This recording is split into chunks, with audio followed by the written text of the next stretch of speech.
Hello, and welcome to the Data Engineering Podcast, the show about modern data management.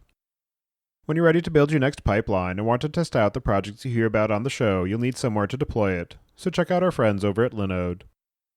With their managed Kubernetes platform, it's now even easier to deploy and scale your workflows, or try out the latest Helm charts from tools like Pulsar, Pachyderm, and Dagster. With simple pricing, fast networking, object storage, and worldwide data centers, you've got everything you need to run a bulletproof data platform. Go to dataengineeringpodcast.com/Linode today, that's Linode, and get a $100 credit to try out a Kubernetes cluster of your own. And don't forget to thank them for their continued support of this show. This episode is brought to you by Bluesky Data, the company behind DataHub, the leading developer-friendly data catalog for the modern data stack. Open-source DataHub is running in production at several companies like Peloton, Optum, Udemy, Zynga, and others. Bluesky Data provides DataHub as an easy-to-consume SaaS product, which has been adopted by several companies. Sign up for the SaaS today at dataengineeringpodcast.com/Acryl. That's ACRYL. Your host is Tobias Macey, and today I'm interviewing Mingsheng Hong and Zheng Shao about Bluesky Data, where they're combining domain expertise and machine learning to optimize your cloud warehouse usage and reduce operational costs. So, Mingsheng, can you start by introducing yourself? Thank you, Tobias, for having us. My name is Mingsheng Hong. I worked with my old friend and now co-founder Zheng to start Bluesky about 3 months ago. And before that, I spent 8.5 years at Google, initially working on the database underneath the Google's ad stack, what people internally jokingly refer to as the real database, because as you know, Google has a few database stacks. And then I moved on to building the machine learning infrastructure, the TensorFlow runtime, to make Google's machine learning workloads faster and cheaper. And before that, I spent 5 years working in 2 early stage startups in Boston. And before that, I finished my master and PhD in databases. So I've been working in the data, infra, and more recently ML infra over the last 15 years or so. And Zheng, how about yourself?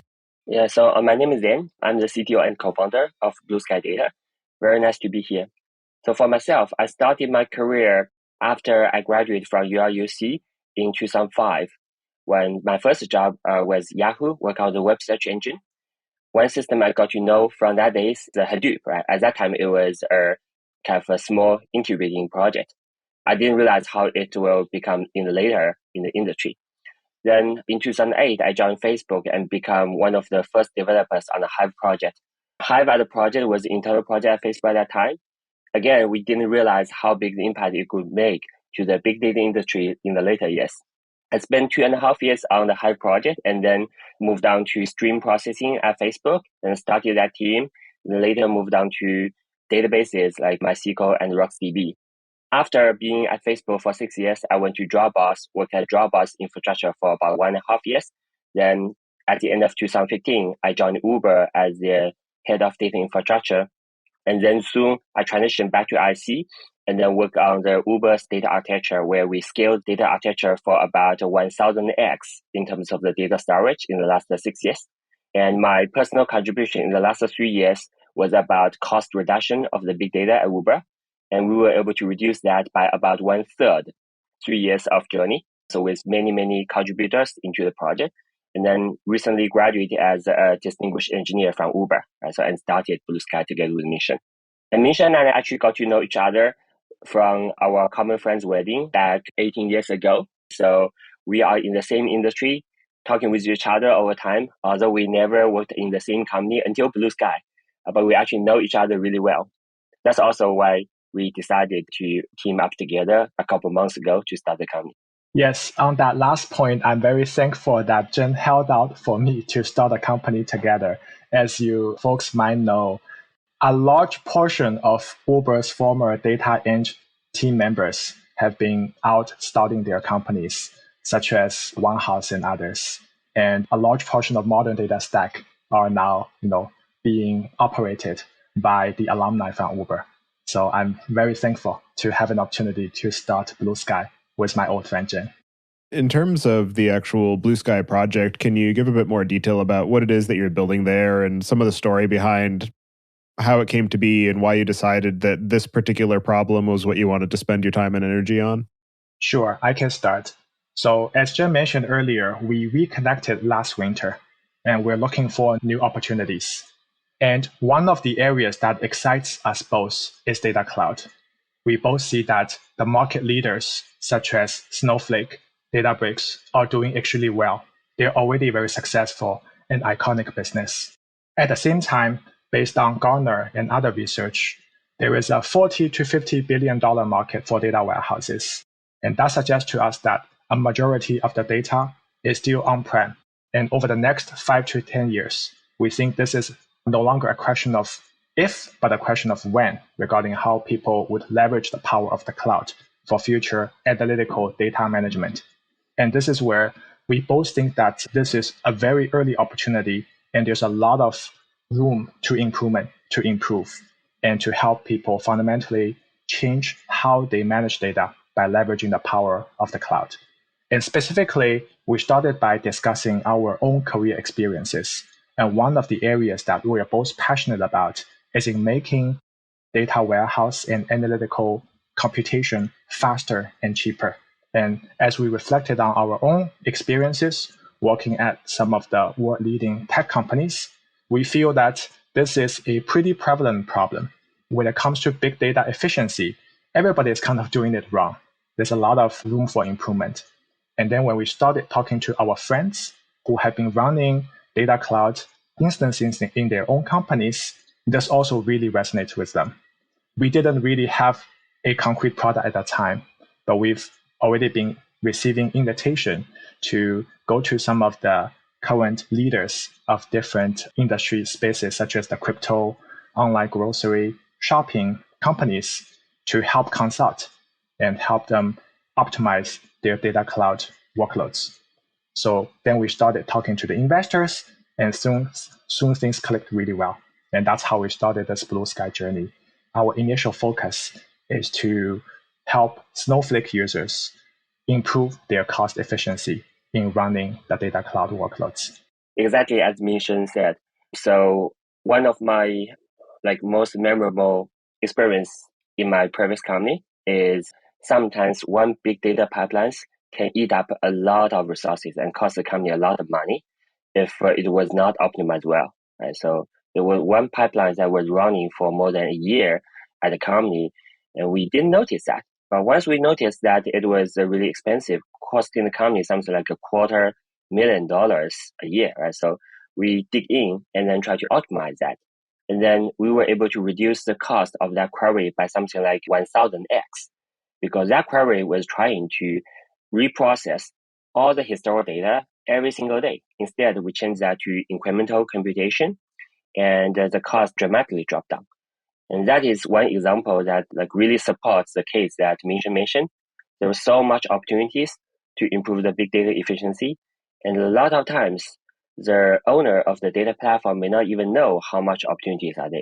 That's one of the main reasons, I would say. So why we started Bluesky with a mission to help everyone who use big data.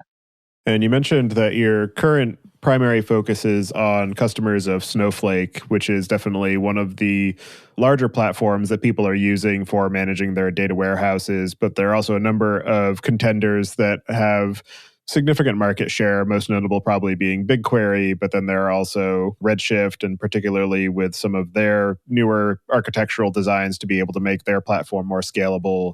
I believe that Azure has its own cloud data warehouse, and then there are also other third-party contenders such as Firebolt and some of the managed platforms for running things like Trino.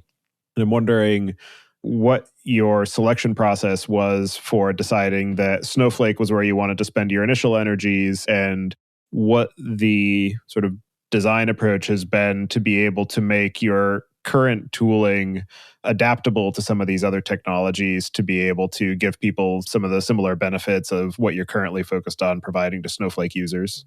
Let me tell this question about two parts, where the first part is about why did we choose Snowflake. The second part is about how this technology can potentially extend to other technologies. In terms of Snowflake, when we talk with big data users, we realize that Snowflake has very good user experience. And also, a lot of users who use Snowflake are in general pretty happy. but they're mainly worried about costs. So costs can go really, really high. But costs going high on one side is also a reflection of how easy it is to use Snowflake. Because if it is easy, then of course everybody in the company wants to use it, then the cost will go high.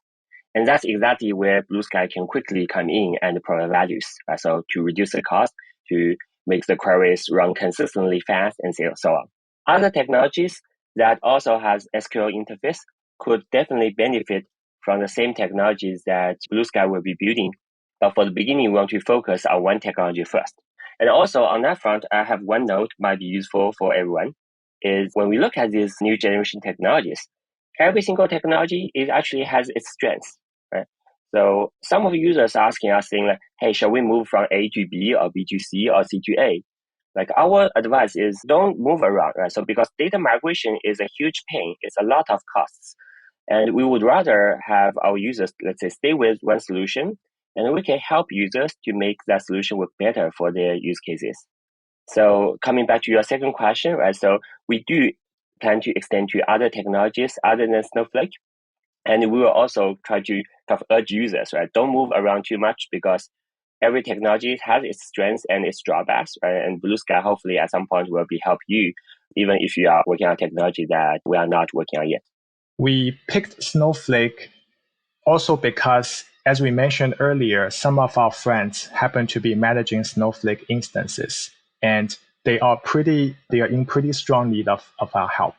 And also from our own research, it seems a pretty large portion of Snowflake users or higher level users coming from the data analytics, data science background, as opposed to some of the other data cloud warehouse users who more have a engineering background and are more used to improving and tuning their own databases.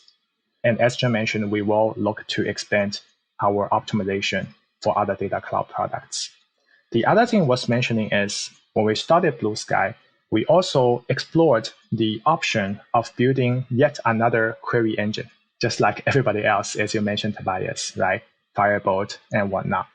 But our thesis is that while it is possible to spend yet another 1,000 Eng years and build such an engine from scratch, as Zheng and I have both done in our past work, such as Zheng's work in Hive and my earlier work at Vertica, and then for Google's Ads database, we do not think that is the key pinpoint for the end users.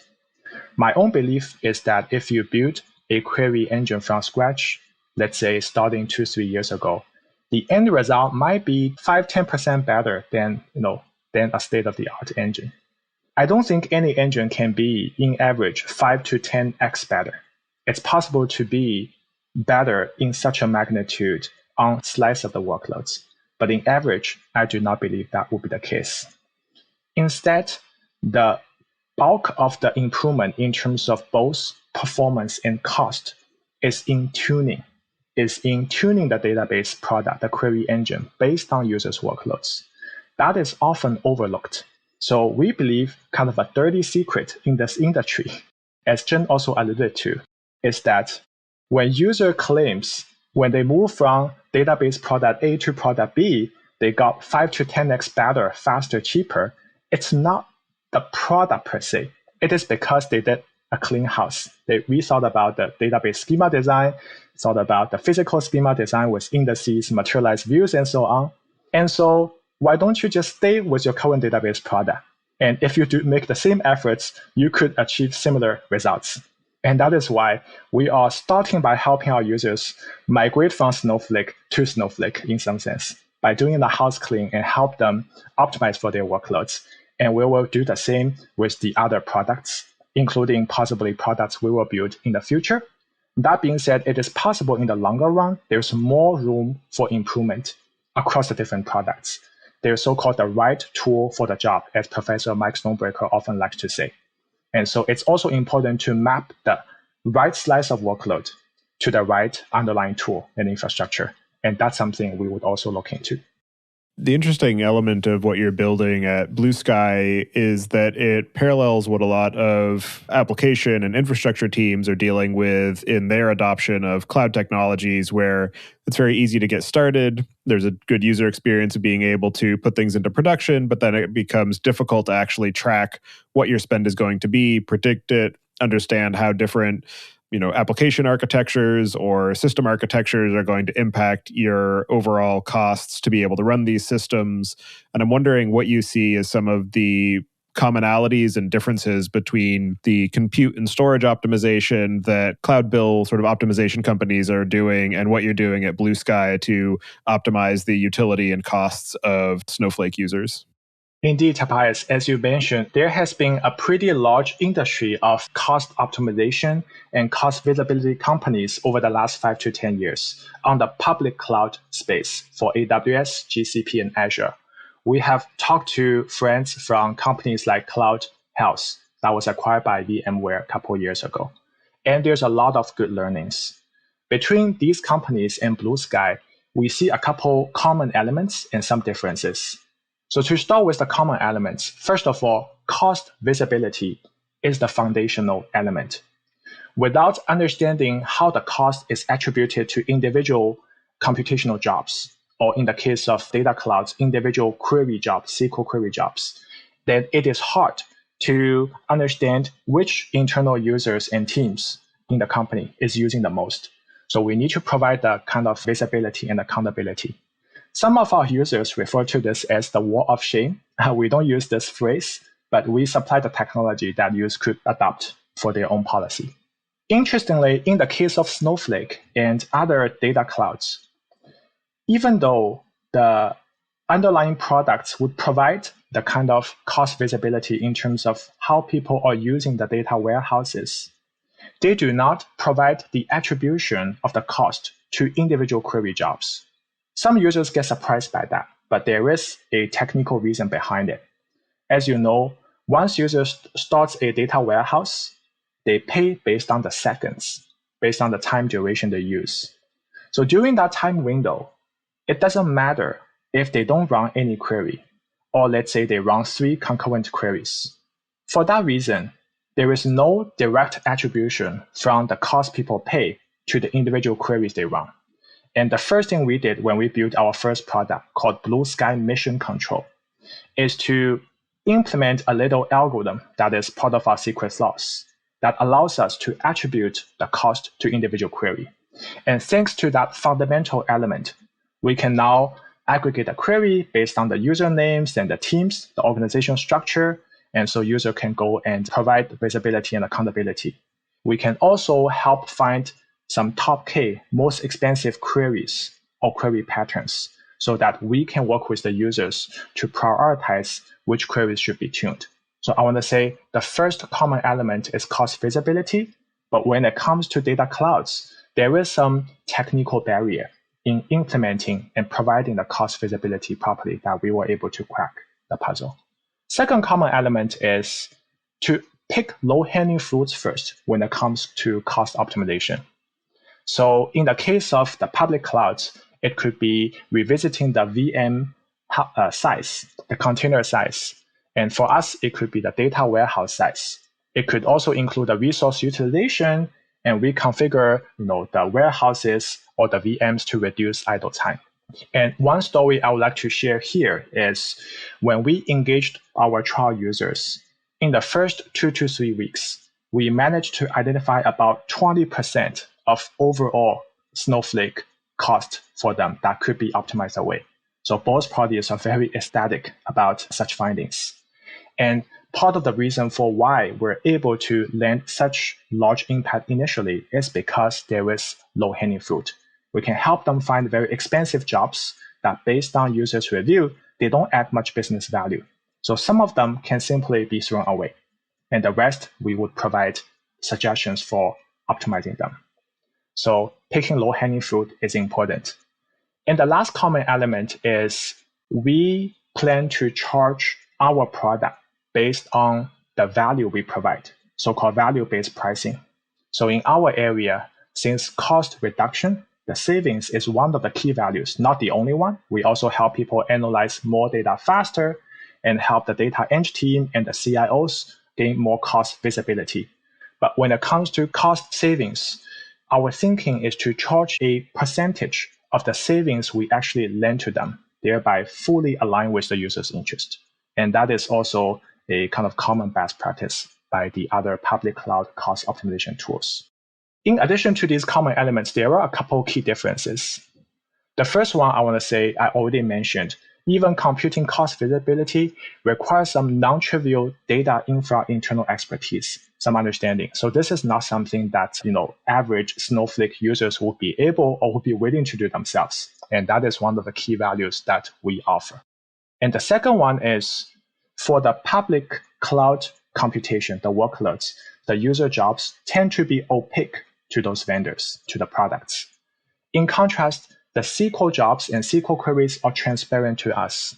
A large part of our value addition is obtained by in-depth analysis of these SQL jobs. So we can go and, for example, based on the query predicates and the group by columns, suggest how user could reconfigure their table clustering key or rewrite the queries in deeper ways that standard database query optimizers cannot do. So these are the values that our product could add in complementary to the existing data cloud product. And in contrast, this will be hard to do when the VM, the EC2 jobs are opaque to the cost visibility tools. The last part is auto-tuning. So our vision is over the time. We want to make our product really easy to use so that users do not need to take the suggested tuning, the optimization ideas from us. Instead, we apply them automatically for our users. And this way, our users could allocate their own internal talents, their end resources, better on their own product and business, and leave a large portion of data cloud management to Bluesky. As far as the experiences that you've each had at these large companies where in a lot of cases you're going to be dealing with on-premise systems because some of the companies you worked at predated the widespread availability of cloud data warehouses, or the overall scale made it such that it was not economical to use these systems. I'm wondering, what are some of the lessons that you learned working at those lower levels or working with these more self-managed systems that have given you the insights necessary to be able to identify these potential optimizations of workload and be able to understand enough of what's happening behind the scenes at Snowflake and some of these other systems to be able to effectively target opportunities for reducing wasted cycles and wasted workflows? So the first thing I want to say is the on-prem data platforms and the cloud data platforms are very different in terms of cost management. For on-prem data platforms, problems usually arise when the queries become slower, because the on-prem data platforms are usually fixed size. So whenever there's more workload or inefficient workload, then users first complain about the speed. In the cloud world, however, usually people won't see a slow speed because cloud data platforms are able to auto-scale.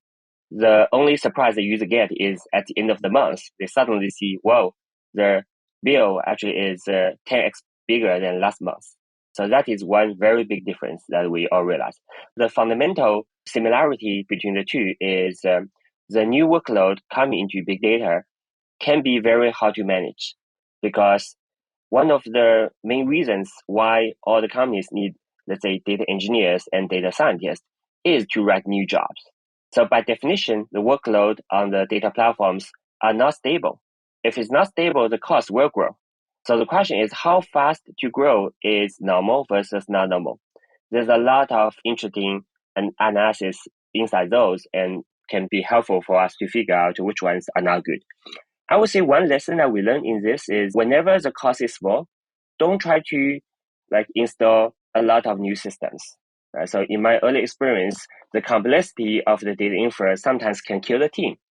If we have 5 different query engines in the company, then not only our data infrastructure team will be spread so thin, our users will also not know which query engine they should use for what kind of workload. We would rather have most of users use a single engine and help them whenever their cost grows big enough. At the end of the day, if the cost of one user is only 0.1% of the whole data platform, it really doesn't matter if that user is 5x less efficient, because that's only 0.5% overall cost, right? Another way to say, simply put, the biggest lesson we learned is to always have the visibility of the cost distribution first before doing any optimization. And also be very careful about introducing new systems, because once we start to introduce new systems, it's going to be really hard to manage the data consistency, the data quality, schema discovery, and a lot of other problems. I guess Mingsheng can add some more. So let me also share a past episode of my project that I believe could have relevance to the modern data cloud optimization. As I mentioned earlier, I started my career at a columnar database startup called Vertica. Back then, I was fully confident that Vertica could be the system that provides 10x speed up and scalability improvement over the incumbents like the Oracles and Teradata, because I read the paper from MIT called C-Store back in 2005. Now, in terms of the day-to-day work, one of the key pain points there is that as we go and perform POCs with our trial users, the Oracles and Teradatas all each have a large army of DBAs who are very good at tuning the user workloads by hand. Unfortunately, outside of this little company of Vertica with about 20 engineers, nobody knew how to tune a new column store. And without tuning, the system could not realize all its potentials. Our company decided to prioritize building a new component, an auto tuner called a Vertica Database Designer, and I was fortunate to tech lead this project. And what this component does is it automatically analyzes users' table metadata like statistics, as well as SQL queries. These queries could come from BI dashboards like Tableau or written by people. Let's say in the modern data stack, it could be the dbt queries as part of the transformation in the ELT workflow. And so our database designer would analyze these queries and the table stats, and then come up with ways to organize the data, such as segmenting it across the nodes, sorting it, and figuring out which columnar encoding to individual columns. And as a result, in some of the most complex workloads, we managed to even outperform the tuning results by our in-house experts. And our tech co-founder and CTO, Professor Mike Stonebreaker, initially couldn't believe it. And Andrew reviewed with him, and we showed him how complex the workloads could be.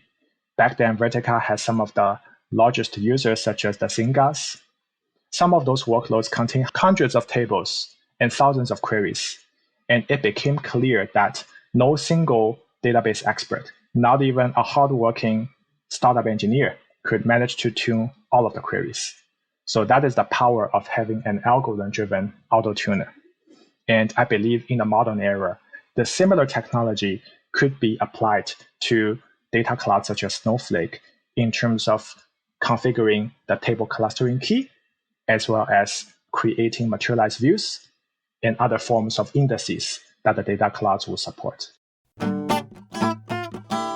RudderStack helps you build a customer data platform on your warehouse or data lake. Instead of trapping data in a black box, they enable you to easily collect customer data from the entire stack and build an identity graph on your warehouse, giving you full visibility and control. Their SDKs make event streaming from any app or website easy, and their state-of-the-art reverse ETL pipelines enable you to send enriched data to any cloud tool. Sign up for free, or just get the free t-shirt for being a listener of the Data Engineering Podcast at dataengineeringpodcast.com/rudder. And as far as the automatic tuning of the engine and figuring out which parameters to tweak, it puts me in mind of the AutoTune project, which is being run by Andy Pavlo from CMU. And I know that that's focused primarily, at least initially, on operational databases, so MySQL, Postgres, MS SQL. And I'm wondering, what are some of the sort of commonalities as far as the approach that he's taking and what you're trying to do with Snowflake and eventually other data clouds? Yes. So earlier on, Zheng and I studied the AutoTune project. We also established a contact with Professor Andy Pavlo. We had some mutual friends, such as Andy Palmer, who was our earlier business CEO and co-founder for Vertica. What we saw is that, as you mentioned, Tobias, both AutoTune and Bluesky are in the mission of automatically optimizing the user's data infra. The key differences are, first of all, for now, AutoTune seems to be focusing on the OLTP space, whereas Bluesky is in the OLAP space. And secondly, the key focus for Bluesky is to tune the system based on users' query workloads, whereas for now, it seems AutoTune focuses on tuning the system parameters, such as the buffer pool size. In our view, the system parameters are also very important to tune, but when it comes to data clouds, the cloud operators such as Snowflake have kind of tuned these parameters by hand. And what is left and most important to tune are the user's query workloads. So that is how we choose to start from Bluesky. And so as far as the areas that drive cost and some of the issues that you identify for being able to target optimizations, what are some of the most significant contributing factors that actually drive up the costs in the first place, and the factors as far as the pricing model of things like Snowflake, or the ways that the organization is using it, or some of the inefficiencies as far as how the data workflows are being designed and executed that you work with to be able to identify areas to reduce that overall spend? Yes. So at a high level, we see three high-level factors that lead to the kind of inefficient use and the inflated cost. First of all, it's the mindset and the best practices from the users. In the on-prem era, the best practices are quite different from now the data clouds. But as we all know, when there is a new generation of technologies coming up, such as the first-gen data clouds we're seeing, people tend to be applying their old practices when using the new tools, so-called old wine in the new bottle. So as a key example, when analyzing the query history from one trial user recently, we found that there is one peculiar SQL query that has been costing about $96 per run and generating no business value. That query was called an XL-sized warehouse, and it simply times out after 2 hours for each run. So 2 hours of XL warehouse would cost, I believe, 32 credits, and the public price for each credit is $3. So that's about $100 per run, which times out. And unfortunately, that query has been retried by more than 100 times by the time we found it from the log. So that is basically the kind of $10,000 damage that a single data cloud user could do to the system and to the company. And that company has hundreds of data cloud users. So this is the kind of impact in a not so positive way that users could bring to the new data cloud product, partly because they have not been used to how to use such products effectively. So we are in the mission to provide a better tooling, but also help cultivate the best practices. The second one is also organization and priority. As you know, especially in the last couple of years, a lot of the data cloud users, the companies are in a very fast growth period. Now, kind of the fast growth market is now coming to an end. But in the last couple of years, with such a huge growth on the business end, there isn't as much focus on internal kind of cost optimization. And it is fair to say that even though the Snowflake users could be technically very strong, it's simply not their job, not their key priority to be looking out for such cost optimization.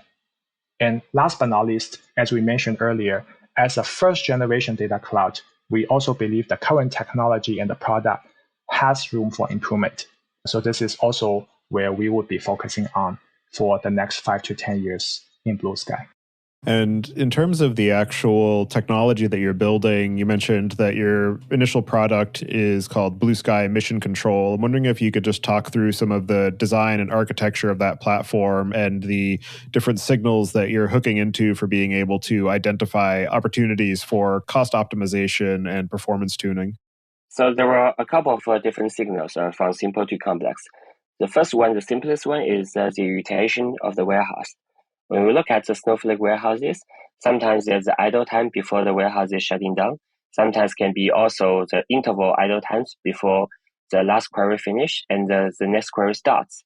There could be simple parameters that we can tune, and there will be ways that we can help user to, let's say, move queries around among the warehouses in order to reduce the query usage at the same time without affecting the query performance.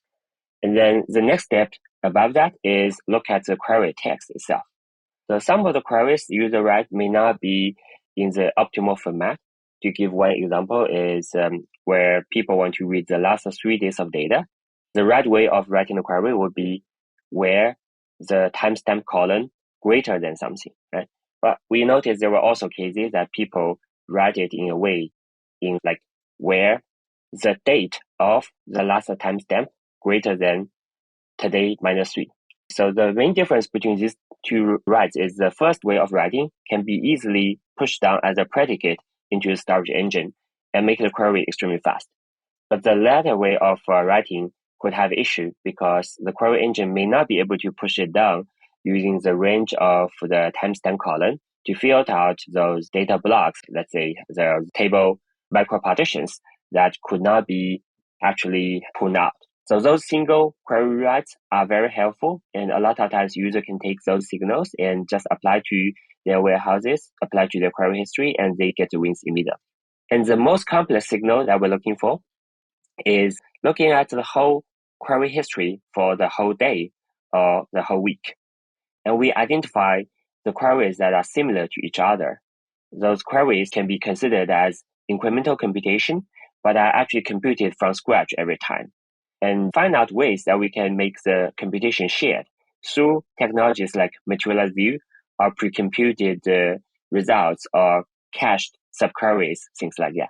That part is more like the more complex technology, but will yield the biggest gain. That's also what we are still developing on right now. That's pretty much all the signals that we have. So as far as the workflow for somebody who is getting started with the mission control and they're starting to run it against their data warehouse and understand what are the inefficiencies that I am identifying, if you can just talk through that workflow of getting set up, finding the areas to be able to optimize, and then actually what they do with that information once it's discovered. So currently, we get the customer leads from both our network and through the warm intros from our advisors, investors, and so on, our friends. And then we also start to get some kind of cold leads based on our own marketing efforts. And once we establish the initial contact, so we basically show people our demo and we work with them to create a read-only account for Bluesky in their Snowflake instance. And they grant us permission to selected metadata tables, such as query history. We do not need to see their business data. And so that's one reason that we assure our trial users that there's no concern with sharing essentially their workload metadata with us. So we can start ingesting the data into our own SaaS backend. We do analysis, and then we show the results via our GUI dashboard. On the dashboard, we would show the users, as I mentioned earlier, how we compute the query cost. We attribute the cost to their queries, aggregate them across key dimensions, such as by the users and by the query types, and we show the top K most expensive query patterns. So upon that initial point of review, user can then decide which of the expensive query patterns could simply be removed if they do not add enough business value. And then we would also provide tuning suggestions. The tuning suggestions is a combination of our product-generated insights as well as our own insights coming from our past 15 years, each of us, along with our founding team member, a lot of the kind of experiences manually optimizing the workloads. So it's a bit of a consulting initially with the goal of feeding our consulting knowledge into our product over time. So that's the second layer, insights. And then the last layer is auto-tuning that we will build out over time. What we have seen is in the initial 2 to 3 weeks, we are able to often find fairly non-trivial low-hanging fruit. As I mentioned, for one of the trial users, in the first 2 to 3 weeks, we identified about 20% of areas that can be optimized away. And the users spent a total of 2 hours with us. So that was a great result. And that also encouraged us to accelerate and expand our search for the trial users. Beyond the initial low-hanging fruit, we also see 2 areas where our product could add long-lasting value. It becomes more sticky. The first is the set of monitoring dashboards we provide. So users can go and look at the findings on a daily or weekly basis and then decide what to do with the workloads. So this is a form of DIY cost reduction or workflow optimization. They use our tools, then they do the rest. In the future, such tools will also be enhanced with adding features such as alerting support so that when new unoptimized workloads come up, we can very quickly identify and notify the users. The second point of kind of the sticky value addition from our product is the auto-tuning we mentioned. So this way, user need not be kind of bothered by learning about all of the best practices and then manually applying them to optimizing the workloads. Instead, we can operate on behalf of the users. And we think this will help them bring their big data management back under cruise control, so our users can focus more on their own product and business. And you mentioned a few points of how you aim to be delivering utility and value beyond just the initial phase of finding ways to cut the bill. And I'm wondering if you can maybe talk to some of the ways that having that information as a sort of constant utility as you're working through developing your workflows, developing your data pipelines and models, informs the ways that data teams think about how to actually build their systems and how to understand sort of where they want to spend their effort and how they might optimize the value of a given table or a given data set to make sure that they're not duplicating effort and recreating effectively the same table 3 or 4 times. So as we mentioned, in our current product, the set of dashboards would provide them with the continuously refreshed set of most expensive queries. So this will help them gain the visibility of which queries are not well optimized. This is what some of our users refer to as the wall of shame. And we would provide some suggestions for how the query workloads could be tuned. But our long-term vision is to build out auto-tuning so that users need not be bothered to manually look at the queries and apply the optimization. Instead, our tools can do this automatically for them.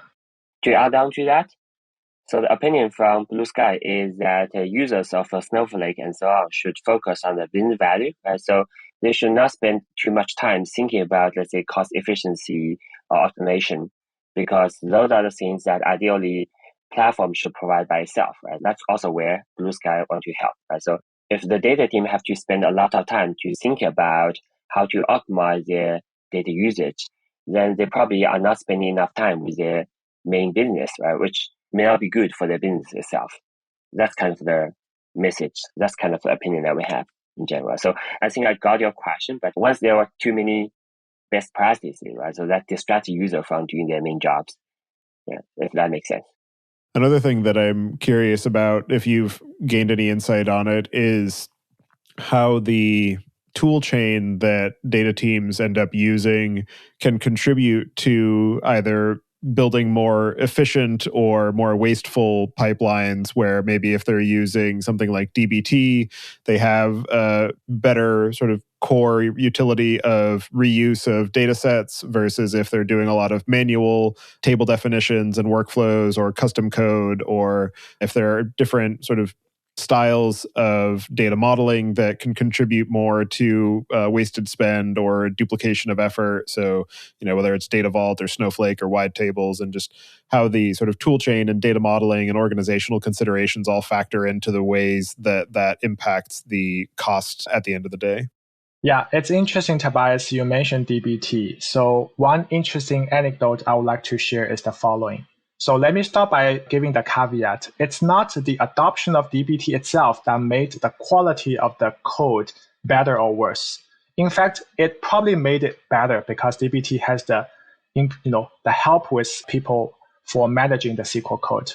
But what we have seen is, since the wider adoption of tools like dbt encouraged the pattern of ELT, and that brought in more people who used to not necessarily be writing so many SQL-based data pipelines.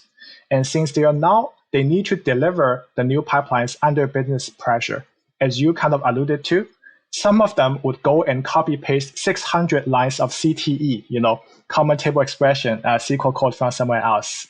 And so that could lead to some non-trivial duplicate computation across the different SQL pipelines being created. Now, this is more due to the factor I mentioned earlier of the organization, the business pressure, and the priority. And one thing that Bluesky could help is to, over the time, identify such redundancy from the query history and flag them and help people remove such redundancy or automatically rewrite them through our auto-tuner. One interesting anecdote I want to share is a former head of data who is our advisor, and they were running a big Snowflake instance back then. They mentioned to us recently that due to the increased cost of running Snowflake-based transformation, so it used to be ELT so that the transformation was done before the data hits Snowflake. But through adopting the ELT pattern, the Snowflake cost became too high. And their quote-unquote solution is to go back to ETL just to reduce the cost. And to me, this is very unfortunate. We understand how people sometimes can go out of their way in, let's say, reducing cost, or in the name of getting best end-to-end efficiency, break down the abstraction layer of the software architecture and go and handwrite assembly code, for example. We at Bluesky think that we should use the right tool for the right job. Let people continue to use ELT. Encourage the modern software engineering best practices with testing, continuous integration, and so on. And let a tool like Bluesky take care of optimizing performance and the cost. So we hope to partner with tools and companies like dbt to further encourage the adoption of ELT without people fearing the cost consequences. The most important piece of any data project is the data itself, which is why it is critical that your data source is high quality. PostHog is your all-in-one product analytics suite, including product analysis, user funnels, feature flags, experimentation, and it's open source so you can host it yourself or let them do it for you. You have full control over your data, and their plugin system lets you integrate with all of your other data tools, including data warehouses and SaaS platforms. Give it a try today with their generous free tier at dataengineeringpodcast.com/posthog. In terms of your experience of building Bluesky and starting to work with some of your early customers, I'm wondering, what are some of the most interesting or innovative or unexpected ways that you have seen them approaching cost management and optimization in the absence of Bluesky? So let me start here. And this is the learning that I think that Zheng probably has seen this from the past job at Uber and so on. So I have personally learned a lot from our technology and the business. But one of the key pleasant surprise to me, as I mentioned so far, is how within the first 2 to 3 weeks of engagement, we managed to find 20% of Snowflake cost that could be optimized away. And the users spent a total of 2 hours with us. So for that reason, we are very excited to go and find onboard more trial users where we could help people in such fundamental ways while they don't have to invest as much in the cost reduction. We understand that in this downturn market, cost optimization is on top of every CIO, the head of data, and data engineer's mind, and we are here to help. We have a marketing campaign where we're offering a free Snowflake workload health check for eligible users. And by that, we mean people who are spending at least $50,000 a year. So if you're interested, please reach out to us to get this health check, and we will also offer some tuning advice and best practices with those strings attached. The biggest thing I learned is about the power of attribution or chargeback. In a lot of cases, right, so people write SQL queries on their data warehouse and they just forget about it, right? So until at some point that somebody reminds them, oh, this query is too expensive and we should shut it down, right? So we have seen from our initial users, some of them have been trying to do their internal chargeback, and that could be very effective, but at the same time, they don't have enough time to build those chargeback systems end-to-end themselves. And that's also where we are helping them, right? But even a very simple chargeback report that send out to a wide mailing list on a weekly basis could help the customer to reduce the cost themselves already. One thing that I was just thinking about that I'm not sure that it's necessarily a good idea, but there's a tool in the sort of infrastructure as code space called Infracost that hooks into Terraform to be able to say, if you run this code to deploy these new resources, this is how it's going to affect your bill. And I'm wondering what your thoughts are on having a similar utility for maybe somebody who's using dbt to say, if you add this model to your workflow, it's going to cost this much extra for your Snowflake bill, and being able to more directly provide that input to people as they're building out these different data sets to understand, is this extra cost actually worth the value to the business that it's going to provide, or would I be better suited just pulling this data in maybe a slightly less optimized form from this table rather than materializing an entirely separate table for it? That's a very interesting idea, and I had the opportunity to talk with the founders of Infracost like several months ago as well. So one big difference between big data and those microservices is that microservices, usually the footprint of the infrastructure cost is relatively stable. So even though they sometimes have a little bit kind of out to scale factors, right? But it's not that much. Big data workload somehow can increase in its cost 10x without changing any code at all. So assume a DB user who did not change any of their pipelines, right? But the incoming data is 10x more. Guess how much money they are going to pay now? The answer may surprise you. Sometimes it's not 10x, it may be 100x, because some of the hours in the SQL queries may not be linear to the input data side, right? So as a result of that, right, so a lot of cost control is actually not just about the code itself. It's a combination of the code change and data change. But coming back, right, so I can see if the data volume itself is relatively stable, then there will be a lot of value to add additional capability to integrate, let's say, with dbt whenever there's a data code changes. So how much additional cost people will need to pay in that cases. And to add to that, one future product feature that Tobias, you are hinting at sounds very interesting to me. So please allow me to also think out aloud here. This is not a form of product commitment, but I am fascinated by the notion that when people add a future dbt job or a new slice of SQL workload, they could run Bluesky at that time to estimate the cost, or run their workload for a day, and Bluesky can provide actual cost. And so we could then have the future workloads getting certified or getting underwritten by Bluesky to kind of provide certain visibility or even guarantee on the cost side. And maybe we can even look into, again, huge caveat, just thinking out aloud. We can even look into suggesting, hey, for similar workloads, here's how other people have been doing things, and here's the associated business value that's being generated. One source of inspiration is looking at my own energy, my own energy bill in my house, and our PG&E, I believe, would provide similar reports that, okay, here's how other houses of similar profiles consume the energy. So we would love to provide this type of data cloud health score for our future users as well. One of the fun things about this podcast is being able to trigger ideas like that and see people react in real time and help to maybe cross-pollinate some of these concepts across different businesses. And so in terms of your admittedly short experience so far, but as far as launching and starting to grow the Bluesky business, I'm wondering what you've seen as some of the most interesting or unexpected or challenging lessons to date. I guess the biggest learning I have is when working with a market with many, many different companies, right? Every single company may have a unique need. And the biggest challenge is usually to find out what are the common needs versus what are the needs that are special to one company but does not apply to others. Our past experience is limited to a small set of companies, right? So maybe altogether, Mingsheng and I work in about maybe 10 companies in total. But the whole market has, let's say, maybe 10,000 of big data users or even more. So I think the biggest lesson that we learned is some useful technologies learned from one customer may not be useful for others. But at the same time, there are some common technologies. The trick is how to identify which ones are more universal versus which ones are more unique. So one story I wanted to share of what I have personally experienced of how the engineering teams focus on cost reduction in the absence of a tool like Bluesky is that in a past company, a kind of world-leading tech company, I'm not going to name the name, but if you look up my LinkedIn, you can probably figure out. There was a period of time where it would be a VP level mandate that's at every level, every team, they need to go and cut the internal, big data cloud spend by how much. And that's a struggle for many engineers because cost optimization is often not how people got promoted.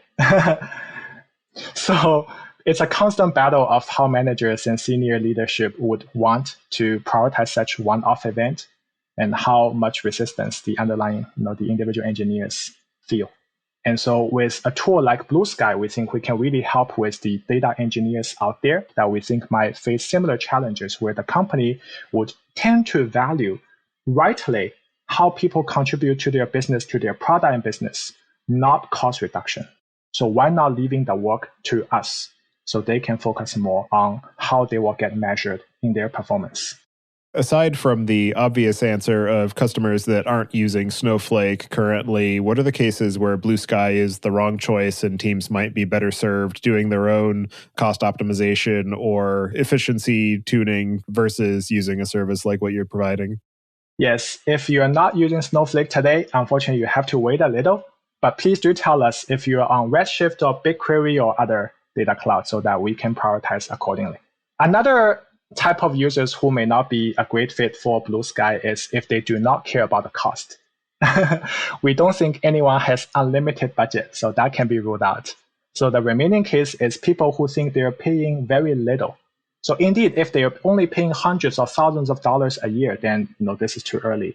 But if they are starting to paying tens of thousands of dollars a year, it could be a good time to engage because first of all, they may be growing fast. Who knows?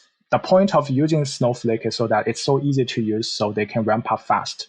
And secondly, if they can install the best practices and the tooling provided by Bluesky, they could apply good house cleaning. They can run a tighter ship, so to speak, early on.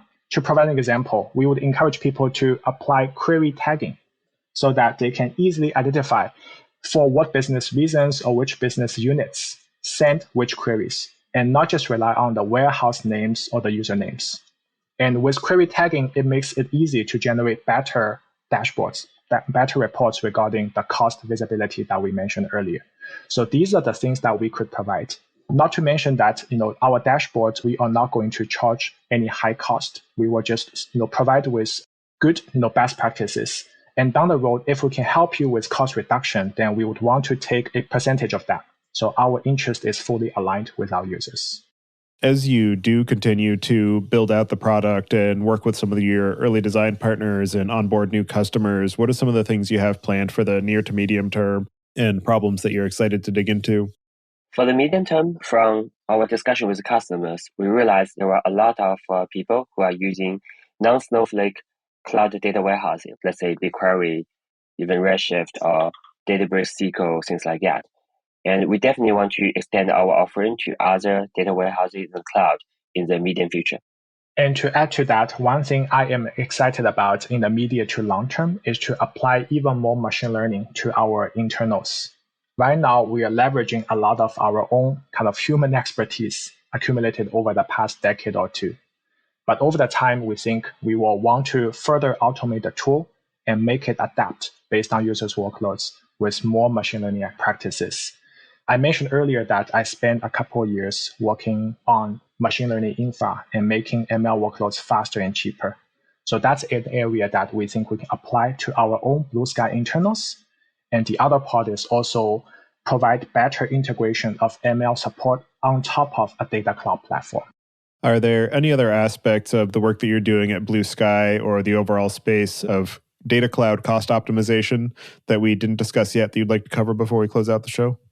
I just want to kind of remind our audience that first, we are looking for more trial users for Snowflake users. And secondly, we are also open to expanding our founding team. So if you are someone passionate about the Bluesky mission of making the future data clouds faster, cheaper, and smarter, regardless of if you are an engineer, product manager, marketing expert, sales, and so on, we would love to talk to you.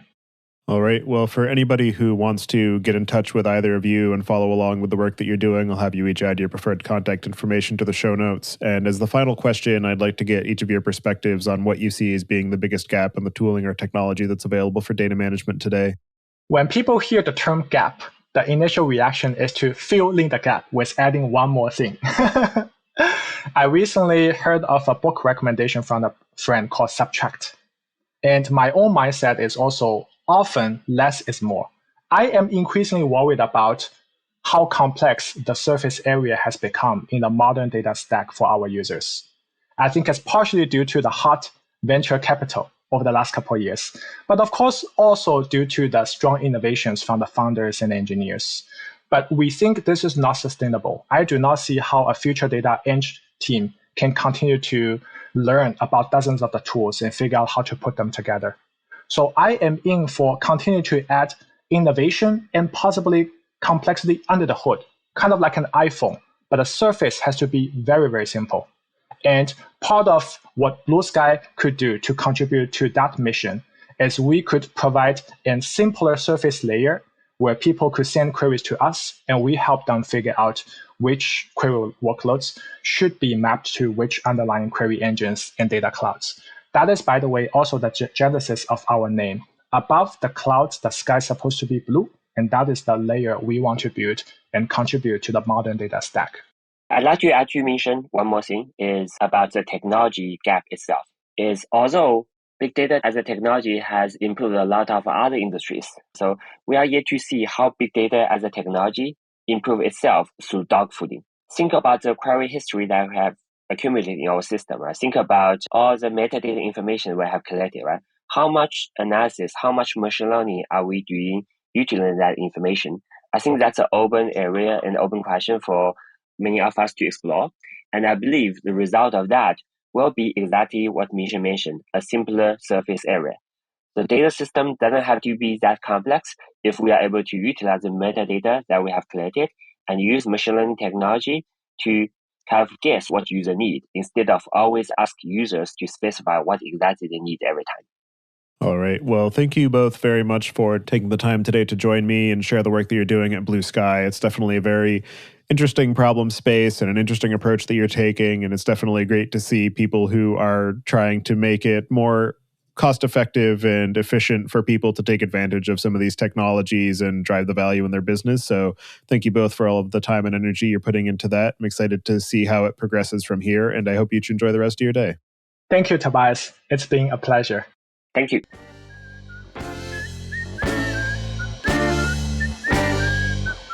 Listening. Don't forget to check out our other show, podcast.init, at pythonpodcast.com to learn about the Python language, its community, and the innovative ways it is being used. And visit the site at dataengineeringpodcast.com to subscribe to the show, sign up for the mailing list, and read the show notes. If you've learned something or tried out a project from the show, then tell us about it. Email hosts at dataengineeringpodcast.com with your story. And to help other people find the show, please leave a review on iTunes and tell your friends and coworkers.